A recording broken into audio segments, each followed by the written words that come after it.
सुमैया, आपने भी वो तस्वीरें देखी होंगी, उन तस्वीरों को देखकर पहला जो आपके अंदर वो आया, बताइए, जो रिएक्शन आता है, वो रिएक्शन क्या था? बिल्कुल रूबिका जी, बहुत दिन बाद आपसे मेरा आमना सामना हो रहा है। जी बहन। और बस मैं जो तस्वीरें मैंने देखी तुर्कमान गेट की, जो खासकर आई हैं, वहां पर जिस तरीके से पुलिस लाठियां भांज रही है, हमारे सांसद वहां पर खींचे जा रहे हैं, और जो पब्लिक में रोष है वो बहुत ही अफसोसनाक है। और क्योंकि सोशल मीडिया का जमाना है तो वो चीजें उसी दायरे तक महदूद नहीं रहती हैं, वो उड़ करके बहुत दूर दूर तक जाती हैं, तो शर्मिंदगी महसूस होती है। सिर्फ यहाँ बैठ करके नहीं बल्कि बैरूनी मुल्कों में भी ये तस्वीरें जाती हैं तो हमारे मुल्क की छवि खराब होती है। अब हम आते हैं उस बात पर जो आप बहुत देर से कह रही थी कि मुझे शर्म आती है इस बात पर, मुझे शर्म आती है उस बात पर। शर्म तो रूबिका जी उस बात पर भी आना चाहिए था जब अकबर नगर खदेड़ा जा रहा था और लोग चीख चीख करके बच्चे रो रहे थे। हल्द्वानी में बच्चियां रो रही थी कि हमारी पढ़ाई नहीं पूरी हो पाएगी, हमारे कॉलेजेस तोड़ दिए जा रहे हैं। दाल मंडी में भी तोड़ा जा रहा था, तब भी वो अफसोस हो रहा था उन लोगों को। और कब तक इस तरीके से मुस्लिम बाहुल्य इलाकों के ऊपर बुलडोजर चलते रहेंगे, अतिक्रमण के नाम पे, सौंदर्यीकरण के नाम पे? ये क्या तमाशा लगा रखा है?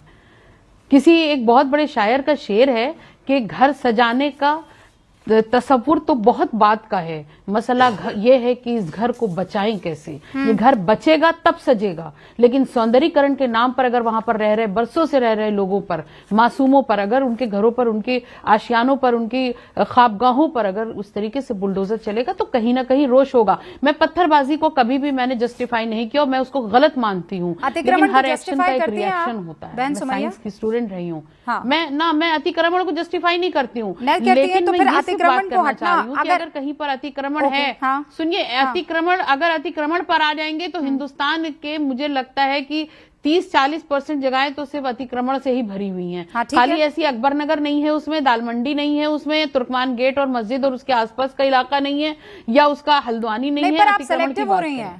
ऑल्टरनेट नहीं सरकार, बहन सुमैया, आप सेलेक्टिव हो रही हैं। ऑल्टरनेट नहीं है तब तक आप नहीं, मैंने अभी आपको गिनाया था। मुझे पता था कि जब भी ऐसी कोई बात होती है तब ये कहा जाता है केवल मुसलमान ही क्यों। मैंने आपको बकायदा, आपने ये तो कहा कि रूबिका लियाकत को शर्म आती है लेकिन इस बात पर शर्म नहीं आती है। मुझे ये बताइए कि क्या हिंदू इलाके आपको याद है जहां पर बुलडोजर चला? एक नाम बता दीजिए मुझे, एक नाम जहां पर बुलडोजर चला। मैं उस पर भी आ रही हूँ रूबिका जी, बिल्कुल, जहां पर जिस तरीके से मस्जिद के अंदर मंदिर ढूंढ के निकालने वाली सरकार खड़े हुए अगर मंदिरों को गिराती है तो ये भी शर्म की बात है। नहीं, तो फिर मुसलमान कैसे खतरे में हैं? केवल को भी अतिक्रमण के नाम पर गिराने, आपने भी बहुत सारे मंदिरों की बात गिनाई। तो वही तो मैं कह रही हूँ। Please let me complete my sentence. No, I will let you complete बहन सुमैया, लेकिन उनमें दोनों में एक फर्क होता है रूबिका जी, उस फर्क को समझ लीजिए। फर्क नहीं बहन, आप मुझे ये बताइए, जब ना आप लोग ये, मुझे कोई दिक्कत नहीं है, मैं ये कह रही हूँ आपने शुरुआत क्या की कि मुसलमानों को इस तरीके से देखकर मुझे शर्म आती है, मेरा कलेजा कांप जाता है जब मैं मुसलमान इलाकों में बुलडोजर चलते हुए देखती हूँ। आप मुझे ये बताइए, बुलडोजर केवल मुस्लिम इलाकों में चल रहा है? आप ना तो आप झुटला सकती हैं और ना मैं गलत कह रही हूँ। नहीं, पर मेरे सवाल का जवाब दीजिए। लेकिन सुन लीजिए, उस बुलडोजर की कार्रवाई के बाद जो हजारों की संख्या में मुसलमानों पर मुकदमे होते हैं, माफ कीजिएगा, वो जिन जगहों पर मंदिर से अतिक्रमण हटाने के नाम पे सुमैया मुकदमे क्यों होते हैं? वहां पर इस तरीके के मुझे शक्ल नापसंद है इसलिए मुकदमा कर देती हूँ। आज की तारीख तक, यानी कि अभी तक वहां पर बुलडोजर चल रहा है। आई लव मोहम्मद वाली भीड़ के ऊपर। सुमैया मेरी बात सुनिए, तो ये एक तरफा कार्रवाई हुई कि दो तरफा कार्रवाई? सुनिए, मुझे बस, मैं आपसे लड़ नहीं रही हूँ, मैं कायदे से बस फैक्ट्स पर बात कर रही हूँ। सामने वाले पर मुकदमा कैसे हो जाएगा, कैसे होगा मुकदमा? मैं कह रही हूँ आप तीखी बात कीजिए, यहाँ बैठकर आप मोदी को, संघ को, हो जाएगा जैसे आजम खान बकरी चोरी के जुर्म में जेल में हैं और बलात्कारी सिंगर को कोर्ट रिहा कर देती ना, उसी तरीके से हो जाएगा मुकदमा। कोर्ट रिहा कर उसी तरीके से हो जाएगा मुकदमा, कोर्ट रिहा कर लेती। लेकिन अफसोस की बात है मैडम रूबिका जी कि हम जब कोर्ट से फैसले की उम्मीद नहीं, अरे बहन सुमैया, मैं ये कह रही हूँ कि आपको पुलिस वर्दी पर भरोसा नहीं, प्रशासन पर भरोसा नहीं, कोर्ट पर तो भरोसा है, या कोर्ट भी आपको लगता है कि वो भी नहीं काम कर रही? तो अफसोस होता है जब भरोसा, जिस पर भरोसा होता है उसी पर अफसोस होता है। पुलिस की कार्रवाई पे कोई अफसोस नहीं होता। नहीं होता मालूम है कि तो कोर्ट ने ना तो मीडिया किसके नाम पे ताता? अरे भाई आप लोग कोर्ट जाइए ना, आजम खान को लेकर कोर्ट ने क्या कहा है वो मुझे आपको बताने की जरूरत नहीं। बातें होती है सुमैया जी, प्रॉब्लम यही है।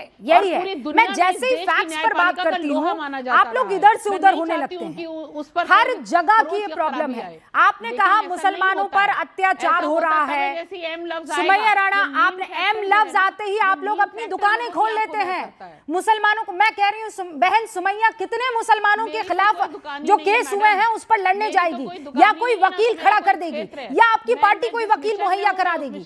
गए ना वो बच्चे तो खत्म, उनकी जिंदगी तो हो गई जाया, खत्म हो गई वो तो। तहसीन पुनावाला, अतिक्रमण हुआ है, उस अतिक्रमण को हटाया जाएगा, लेकिन ये कहना कि मस्जिद को बुलडोज कर दिया जा रहा है, गर्क कर दी जाती है, आपको तब अफसोस नहीं होता है? मुझे तो बहुत अफसोस होता है, लेकिन मैं सिर्फ मुसलमान नहीं करती हूँ ना, मैं हिंदुस्तान करती हूँ।